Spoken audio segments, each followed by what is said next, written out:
What would you do if you found out the children you raised for nearly 20 years weren't yours? What would you do if your wife admitted she got pregnant by your best friend on purpose? And what would you do if your own daughter called you selfish for wanting a divorce? I'm about to tell you exactly what I did, and I don't regret a single decision I made. Hi everyone, welcome back. We've got a brand new story to share with you, so let's begin. My name is Jerry. My wife, Heather, and I had been together for nearly 20 years. We dated for a few years before getting married, and during that time, I was convinced she was the person I wanted to spend the rest of my life with. She was fun, and we seemed to like the same things. After the wedding, we settled into married life and started trying to have kids. After a whole year of trying, we didn't get anything. Month after month, the pregnancy tests came back negative, and we started to worry that something might be wrong. We decided to get ourselves checked. Both of us went to a fertility clinic and went through a series of tests. When the results came back, the doctor told us that everything looked normal. My sperm count was fine, and Heather's reproductive system was healthy.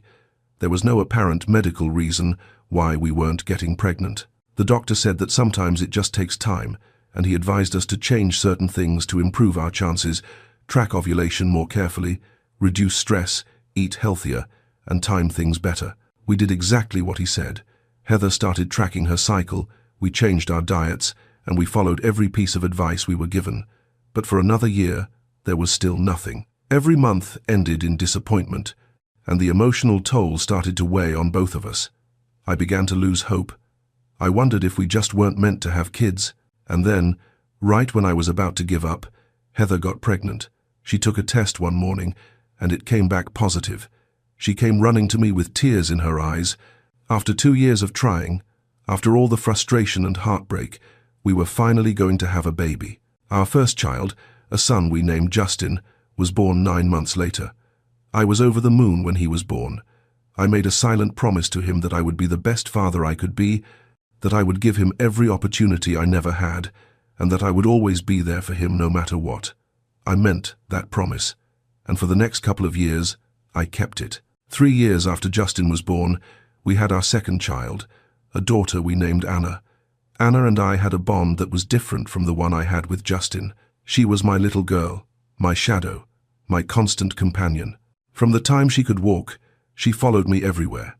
As she got older, that bond only grew stronger.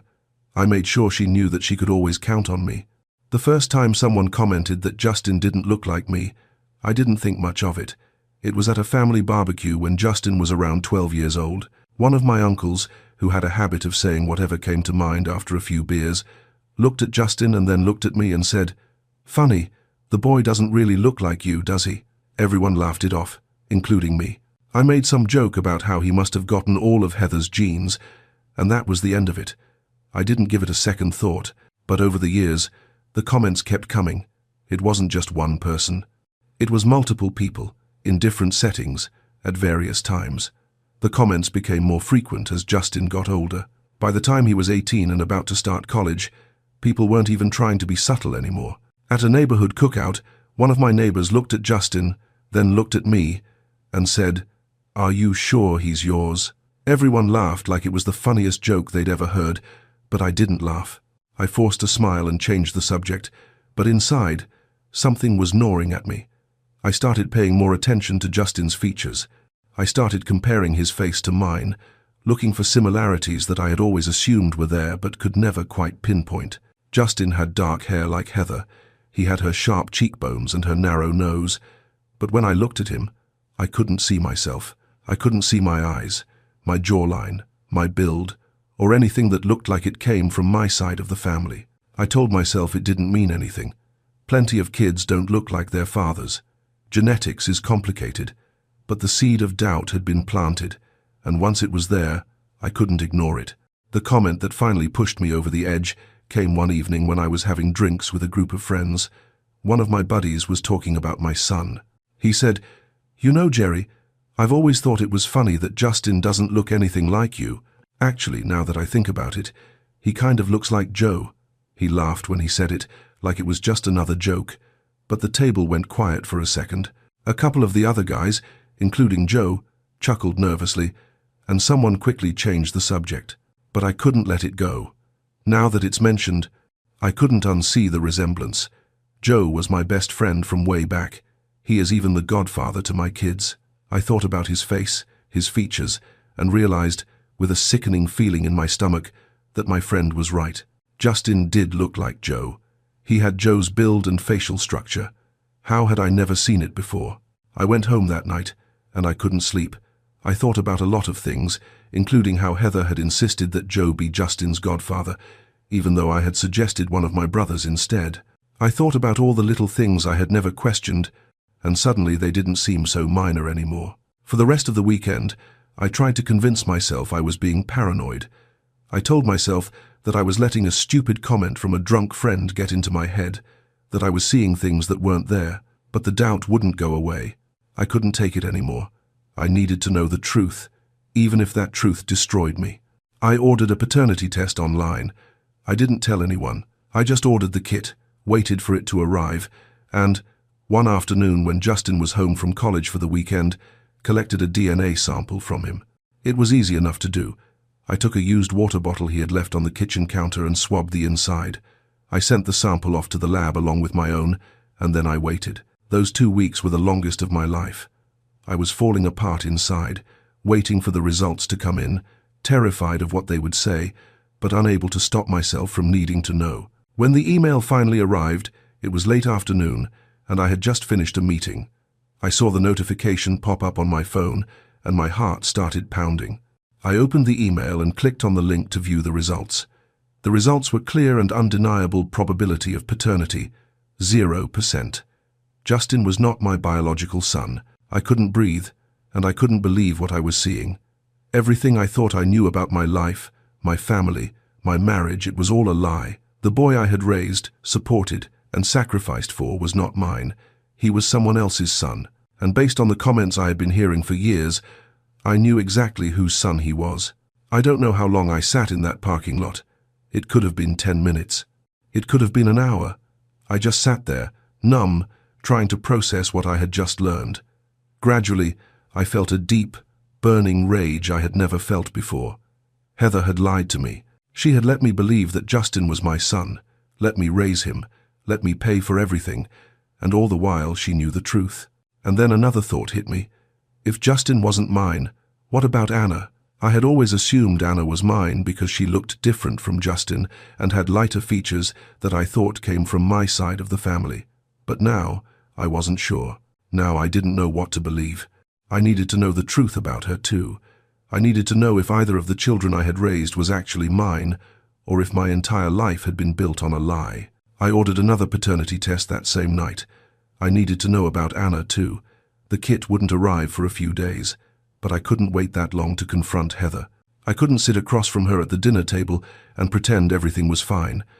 I couldn't sleep in the same house with her, knowing what I knew. I had to say something. I had to hear the truth from her own mouth. I walked into the house that same evening, and I didn't waste time with small talk or pleasantries. Heather was in the kitchen, preparing dinner, when I came through the door. She looked up and smiled at me like it was any other day. I walked straight up to her and said, "I know." She stopped what she was doing and looked at me with confusion. "Know what?" she asked. I didn't blink. I didn't soften my tone. I told her I had taken a paternity test. I told her that Justin wasn't mine. I told her I knew she had lied to me. For a few seconds, she just stood there, frozen, staring at me like she couldn't believe what she was hearing. Then she tried to deny it. She shook her head and said, "No, that's not true. The test must be wrong. Those home tests aren't always accurate. You need to take another one." But I didn't let her continue. I cut her off and told her I was done with the lies. I told her I was filing for divorce, and that she had one chance to tell me the truth about who the real father was. I told her that if she didn't tell me herself, I would find out on my own, and when I did, I would make sure everyone, her family, my family, our friends, everyone we knew found out precisely what she had done. Heather broke down and started crying. She reached for me, tried to grab my arm, and begged me not to leave. She said, "Jerry, please, we can work through this. It doesn't have to end our marriage. We've been together for over 20 years at that point. You can't just throw that away." She kept talking, kept pleading, kept trying to convince me that we could fix this, that it didn't mean she didn't love me. But I wasn't interested in working through anything. I didn't want to hear her excuses or her justifications. I wanted the truth. I demanded to know who the children's father was. I told her I already had my suspicions, but I wanted to hear it from her. She tried to avoid the question at first. She sobbed and said things like, "It doesn't matter who it was," and "What difference does it make now?" But I kept pressing. I told her I wasn't leaving that kitchen until she told me the truth. After several minutes of her sobbing and stalling, she finally stopped crying long enough to look me in the eyes. She looked at my face and said, "You want the truth? Fine. Since you couldn't get me pregnant, your best friend said he wanted to be a father. He told me he regretted never having kids, and I felt sorry for him, so I got pregnant for him, both times. Justin isn't yours, Anna isn't yours, they're his. And if you think you're just going to walk away and leave me with nothing, you're wrong. The law sees you as their father. You signed the birth certificates. You raised them. You're stuck with this, whether you like it or not." I stood there in complete shock. I couldn't process the rationale behind what I had just heard. She had deliberately gotten pregnant by another man, my best friend, and lied to me about it for nearly 2 decades. She had let me raise his children, let me pay for everything, let me love them as my own, all while knowing the truth. And now she was threatening me, telling me that I was stuck, that I couldn't walk away, that the law would force me to keep paying for children who weren't mine. She was acting like I was the one in the wrong for wanting to leave, like I was the bad guy for not accepting what she had done. I didn't say anything else to her that night. I couldn't. If I had opened my mouth, I don't know what would have come out. I was shaking with anger, with betrayal, with a kind of pain I had never felt before. I turned around and walked out of the kitchen. I decided to stay in the guest room because I couldn't be in the same space as her. I couldn't look at her without feeling a level of rage and betrayal that I didn't know I was capable of. I couldn't sleep on the same bed as someone who had destroyed my entire life and then had the nerve to threaten me with the law when I tried to walk away. I called a lawyer the next morning. I found a family law attorney who specialized in divorce and paternity cases, and I told him everything. I told him about the test results, about Heather's confession, about her threats. He listened carefully and then told me my options. He said the law might see me as the legal father because I had signed the birth certificates, but that didn't mean I couldn't fight it. He said we could petition the court to remove my name from the birth certificates, that we could demand DNA testing as part of the divorce proceedings, and that we could make sure Heather didn't get away with what she had done. I told him to start the process. I told him to file for divorce immediately. I wasn't going to wait. I wasn't going to give Heather time to come up with more lies or more excuses. I was done, and I was going to make sure that everyone involved faced the consequences of their actions. A few days later, Heather was served with the divorce papers. I had arranged for a process server to deliver them to the house while I was at work because I didn't want to be there when she received them. I knew she would be upset. I knew there would be anger and tears and accusations, but I wasn't prepared for what actually happened next. The evening after she received the papers, I came home from work. From the moment I walked through the door, she was waiting for me. She had clearly been sitting in the living room, watching for my car to pull into the driveway. The divorce papers were on the coffee table in front of her, and the second I stepped inside, she exploded. She started screaming at me, her voice filled with rage. She accused me of abandoning my family, of being selfish, of trying to destroy the kids' lives just because I couldn't handle the truth. She told me I was throwing away many years of marriage over something that could be worked through if I weren't such a coward. She said I was running away instead of trying to fix things, that I was acting like a child who didn't get his way. I stood there in the entryway, not saying a word. I was useless trying to defend myself or argue with her. I just let her scream. I had nothing left to say to her. She had lied to me for nearly 2 decades, let me raise another man's children, and had betrayed me in the worst way possible. Yet she had the nerve to stand there and call me selfish for wanting to leave. I wasn't going to engage with that. I wasn't going to give her the satisfaction of a response. And then Anna came downstairs. I heard her footsteps on the stairs before I saw her. She stood there for a moment, looking down at me like I was a stranger. She walked slowly down the stairs while her mother kept screaming and hurling insults at me from across the room. When Heather finally slowed down, pausing to catch her breath, Anna joined in, saying, "Mom's right. You're being selfish. You're tearing this family apart because you can't handle that things aren't perfect. I can't believe you're doing this to us." She didn't wait for me to respond. She didn't give me a chance to explain. She just turned around and went back upstairs, her footsteps heavy and deliberate, and then I heard her bedroom door slam. That moment broke something in me. Anna had always been my little girl. From the time she was born, she and I had a special bond, and now she was standing in front of me, defending her mother's lies and disrespecting me. She was acting as if I were the one who had destroyed this family.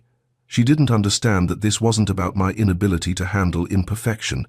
This was about betrayal. But Anna didn't want to see that. She had already made up her mind about who was right and who was wrong, and she had chosen her mother's side. I wasn't planning to be hard on the kids, even though they weren't mine. I had told myself that none of this was their fault, that they were innocent victims of their mother's lies, and that I wouldn't punish them for something they had no control over. I had planned to be fair, to make sure they were taken care of, to continue supporting them even if the marriage ended. But if Anna could say these mean things to me, if she could stand there and call me selfish and accuse me of tearing the family apart, then she didn't understand the gravity of what had happened. I understood she was a teenager in the middle of an identity crisis. I understood that she was stubborn and rebellious, that she was going through a phase where she questioned everything and pushed back against authority. I understood that she saw this situation through the lens of a child who didn't want her life to change, who didn't want her family to fall apart, and who was willing to blame anyone but her mother for what was happening. I got all of that, but understanding it didn't make it hurt any less, and it didn't change the fact that she had made a choice. She had chosen to side with Heather. She had decided to defend the person who had destroyed this family, and if that was the choice she was going to make, then I couldn't protect her from the consequences of her mother's actions. She would have to live with the fallout of that decision. I didn't say anything to her that night. I didn't knock on her door and tell her she was wrong. I just walked to the guest room because I knew, in that moment, that things were never going to be the same between us again. I proceeded with the divorce, and it got messy fast. Heather didn't just accept that the marriage was over. She fought me on everything. From the very first meeting with the lawyers, it was clear that she had no intention of making this easy. She demanded alimony, claiming she had sacrificed her career to stay home and raise the children, and that she deserved compensation for that sacrifice. She demanded child support for both Justin and Anna, arguing that I was legally their father because I had signed the birth certificates and raised them for their entire lives. She demanded half of everything we owned: the house, the savings, the retirement accounts, everything we had accumulated over 20 years of marriage. Her lawyer painted her as the devoted wife and mother who had been abandoned by a cruel, heartless husband who couldn't let go of a past situation. But her action was a deliberate, calculated deception that had lasted for nearly 2 decades, and I wasn't going to let her get away with framing it as anything else. She tried to paint me as a deadbeat father who was abandoning his children. Her lawyer stood up in court and talked about how I had been there for every birthday, every school event, every milestone, and how I was now walking away from the children I had raised just because I found out they didn't share my DNA. He made it sound like I was the villain, like I was punishing innocent kids for something that wasn't their fault. It made my blood boil. I sat in that courtroom, listening to her lawyer twist the truth, and I had to remind myself to stay calm. My lawyer had warned me that Heather's side would try to make me look bad, that they would use my anger against me if I let it show. So I sat there, silent, while they lied about me. But inside, I was seething. My older son, Justin, also took her side. He called me one night from college, about 2 weeks after the divorce proceedings had started. When my phone rang, and I saw his name on the screen, I hesitated before answering. Part of me didn't want to talk to him. Part of me knew it was going to be another painful conversation, but I answered anyway. He didn't waste any time. The moment I said hello, he started in on me. He told me I was being cruel. He said I was punishing him and Anna for something that wasn't their fault, that we had been a family for their entire lives, and now I was just throwing that away because I couldn't handle the truth. He said I was being selfish, that I was thinking only about myself and not about how this was affecting them. His voice was angry, but I could hear the hurt underneath it. He was confused, he was scared, and he was lashing out at me because I was the one deciding to leave. I tried to explain. I told him that this wasn't about punishing him or Anna. I told him that I loved them both, that I had raised and cared for them, and that I would have done anything for them. But I also told him that I couldn't stay in a marriage built on lies. I couldn't pretend that everything was fine when I had just found out that the woman I had trusted for 20 years had betrayed me in the worst way possible. I tried to make him understand that this wasn't about him. It was about me protecting myself from a situation that was destroying me, but he didn't want to hear it. He cut me off and told me I was making excuses. He said that if I really loved them, I would stay and work things out. He said that walking away made me no better than a stranger, and then he hung up on me. I felt a deep, aching sadness that I couldn't explain. Justin had been my son for 19 years, and now he was looking at me like I was the enemy. I made some hard decisions during that time, decisions I knew would hurt, but felt necessary. I removed Anna from my will. I had initially planned to leave her a portion of my estate, along with Justin, but after the way she had treated me, after the things she had said, I couldn't justify it anymore. If she wanted to treat me like a stranger, if she wanted to side with the people who had betrayed me, then she would have to face the reality that I was no longer going to support her financially. I also cut off all contributions to her college fund. I had been putting money into that account since she was born, saving up so that she wouldn't have to worry about student loans or debt when she went to college. But that was when I thought she was my daughter. That was when I felt I owed her that support. Now, knowing the truth and how she had chosen to treat me, I stopped contributing. I also started exploring legal options against Joe. I consulted with my lawyer about whether I could sue him for fraud, alleging that he knowingly participated in the deception that led me to raise his children as my own. My lawyer said it was possible, depending on the evidence we could gather. He explained that there were cases where men had successfully sued the biological fathers of children they had unknowingly raised, particularly if it could be proven that the biological father knew about the deception and did nothing to stop it. He said it would be difficult, but not impossible. I told him to look into it. I wanted Joe to face consequences too. He hadn't just slept with my wife. He had let me raise his children for nearly 20 years, had watched me pour my time, my money, and my love into kids who were his, and he had never said a word. He had come to their birthday parties. He had been to their school events. He had sat at my dinner table and smiled at me like we were brothers, all while knowing the truth. I wanted him to pay for that. In court, I demanded paternity tests to be entered into the official record.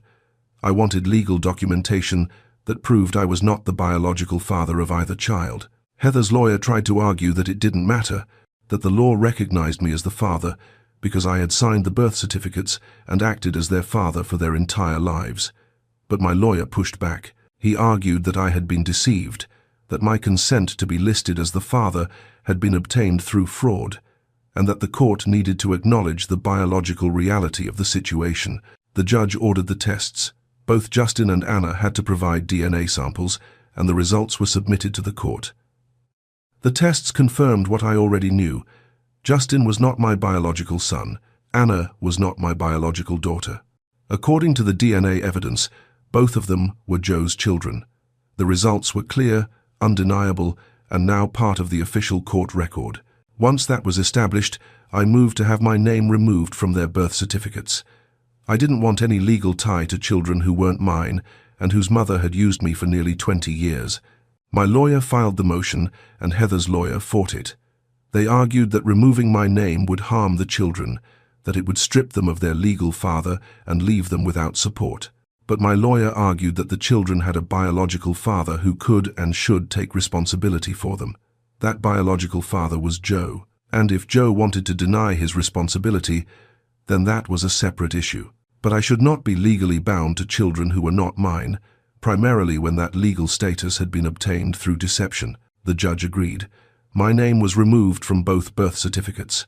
For nearly 2 decades, I had been listed as their father, and now, legally, I was no one to them. I also decided to expose the affair to both families and our social circle. I told my parents first. I sat them down and explained everything. My father sat in silence, his face pale and his hands shaking. They had loved Justin and Anna. They had been grandparents to those kids for their entire lives, and now they were learning that none of it had been real. I told Heather's parents next. I called them and asked to meet in person. When I told them what their daughter had done, They didn't believe me at first. They thought I was lying, that I was trying to smear Heather's name out of spite. So I showed them the paternity test results, I showed them the court documents, I showed them the evidence, and then I watched as their faces changed from disbelief to horror. Heather's mother started crying. Her father got angry at Heather. He called her right there in front of me and demanded to know if it was true. I don't know what she said, but I could hear her voice through the phone, high-pitched and defensive. Her father hung up on her. I told our friends, I told our neighbors, I told anyone who would listen exactly what had happened. I explained how Heather had deliberately deceived me and how Joe had been complicit in that deception. I didn't embellish, I didn't exaggerate, I just told the truth, and the fallout was immediate. The case against Joe didn't amount to anything, as he and his lawyer claimed not to know the kids were his. The court closed the case without awarding me anything. When everything got out to the public, he tried to deny it at first, tried to say that the paternity tests were wrong or that I was lying.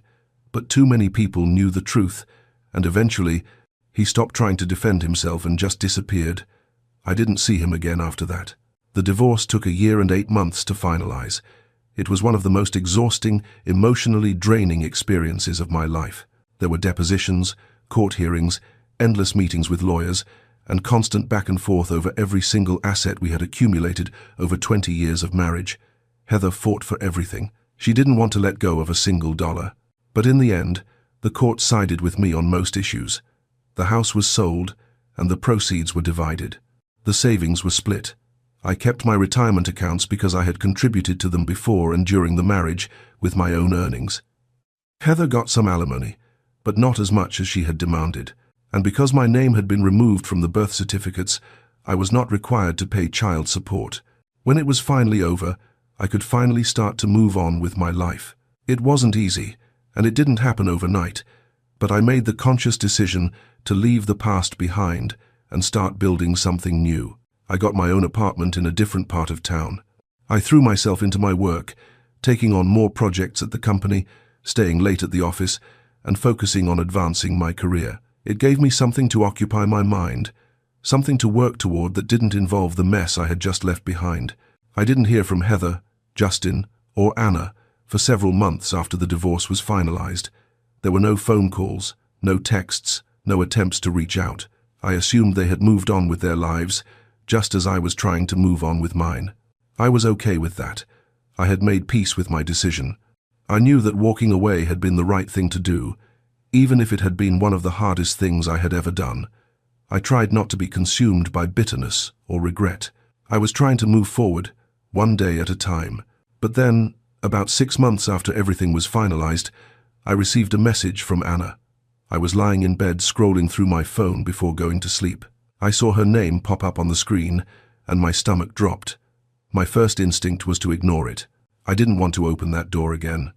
I didn't want to rehash the past or get pulled back into the drama I had worked so hard to escape, but curiosity got the better of me. I hesitated for a few seconds, staring at the notification, and then I opened the message. She had written a long paragraph, several sentences that filled the screen. I read it slowly. She started by saying that things had fallen apart after the divorce. She said that Heather was struggling financially after covering the legal fee incurred during the divorce, and that they had to move into a smaller apartment because they couldn't afford a big one. She said that their biological father, Joe, was having a hard time providing for her and Justin the way I used to. She mentioned that he had his own financial problems, that he wasn't used to supporting 2 kids, and that he wasn't as reliable as I had been. She said the college fund was gone, that there was no money left for her to attend school, and that she didn't know how she would pay for tuition or books without getting into debt. Then her tone shifted. She said she had been angry at me for a long time.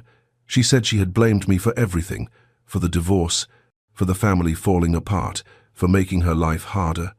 But now, she said, she was starting to understand why I had done what I did. She said she had talked to some people, had heard more details about what had really happened, and that she realized her mother had lied. She said she understood now that the affair wasn't some beautiful act of love or sacrifice, but a selfish betrayal that had destroyed everyone involved. She said she was sorry for the things she had said to me, for siding with her mother, for treating me like the villain when I had been the one who was hurt the most.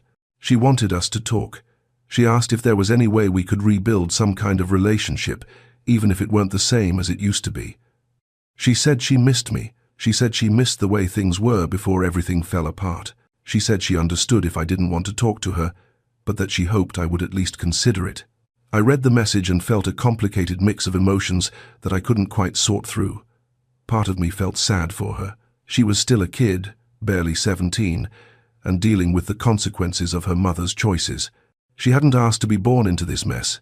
She hadn't asked for any of this. Part of me wanted to respond, to tell her that I understood, that I didn't blame her for being confused and angry, that I knew she had been caught in the middle of something she didn't fully understand.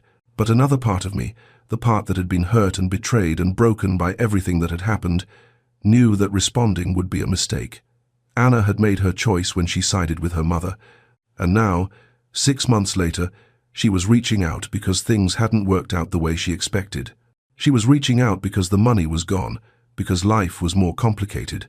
After all, Joe wasn't stepping up the way I had. I know that sounds cold. I know it sounds harsh. But I had spent months processing the pain and betrayal, working through the anger and the heartbreak, and finally reaching a place where I could function again. I wasn't interested in reopening that wound. I wasn't interested in letting her back into my life so that she could hurt me again when things got difficult. I had given her everything for 16 years, my time, my love, my money, my energy, and she had thrown it back in my face the moment things got hard. I didn't owe her forgiveness. I didn't owe her a second chance. And then I made my decision. I blocked her number without responding. I had moved on, and I intended to stay that way. This is my story. It's not a happy one, and it doesn't have a neat, satisfying ending where everyone reconciles and moves on together. But it's the truth, and if there's one thing I learned from all of this, it's that sometimes the people you trust the most are the ones who hurt you the deepest. Your wife can look you in the eyes and lie to you for 20 years. Your best friend can smile at your dinner table while raising his children under your roof. And your daughter can call you selfish for refusing to accept betrayal. And when that happens, the only thing you can do is protect yourself and walk away. Because some wounds don't heal, some betrayals can't be forgiven, and some relationships, no matter how much you loved them, are better left in the past.